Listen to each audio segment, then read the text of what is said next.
You know what time it is right now? It's about that time for another episode of the program This Day in History. And you know my name already. My name is Lara, and today we're going to focus on the 26th of February way back in history. I read, in 1616, Galileo Galilei is formally banned by the Roman Catholic Church from teaching or defending the view that the earth orbits the sun. Galileo began to write a series of essays in the form of letters that explored theology, and while the Bible didn't necessarily contradict a heliocentric model. In 1616, however, church authorities officially forbade Galileo from teaching or defending Copernican idea about the earth moving around the sun. Later, however, Galileo thought he found a kindred spirit.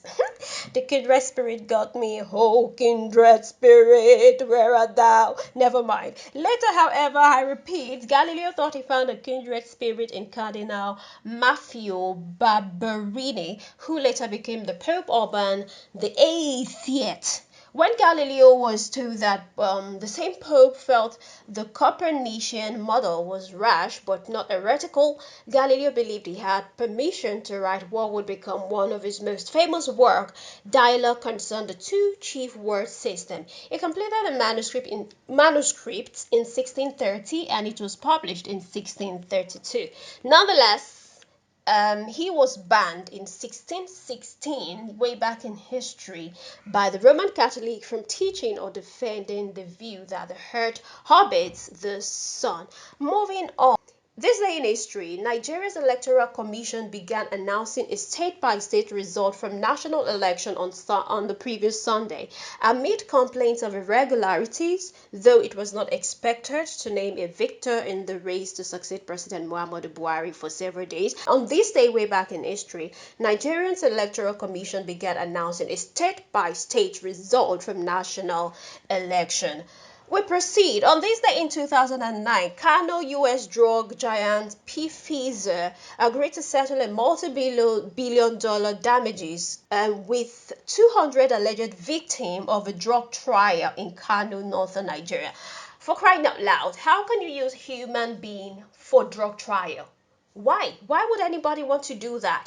I read on. Pfizer gave the children a substantial reduced dose of ceftriaxone relative to that described on the US FDA approved prescribing information. The allegation is that this was done to skew the test in favor of its own drug. Now, 5 children were given trovafloxacin and they died. Wow, that's cruel.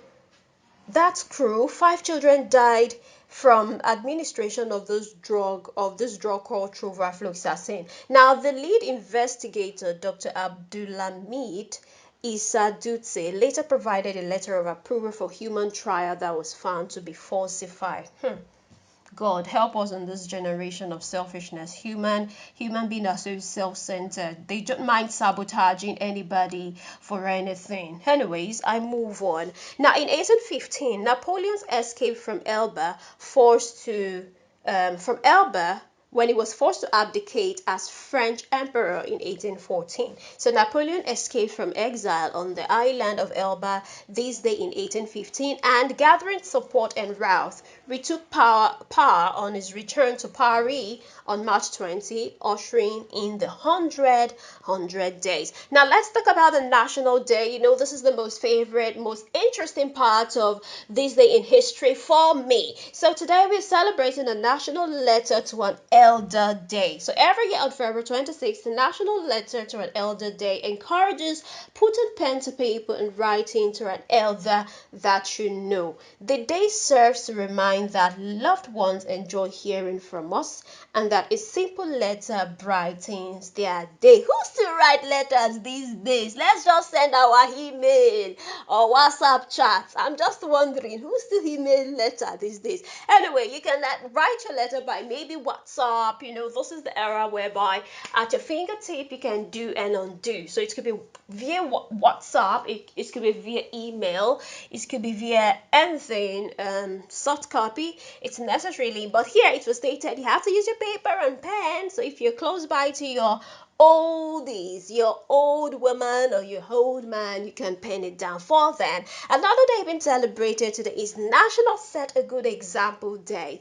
When we observe kindness in others, we are often inspired to offer kindness to ourselves. So someone set a good example for us to follow, and we must continue those good examples for others in our lives. So National Set a Good Example Day is being celebrated on February 26th to encourage us to set a good example that inspires others. Another day being celebrated today is Black Lives Matter Day. Now, this is celebrated annually this day in remembrance of Trayvon Martin, an African American teen who was killed by a white American out of hatred. Now, the acquittal of the killer, George Zimmerman, from the murder charge and roaming free caused a wave of widespread anger, which led to a nationwide campaign centered around fairness and justice for black people. You know what this is all about.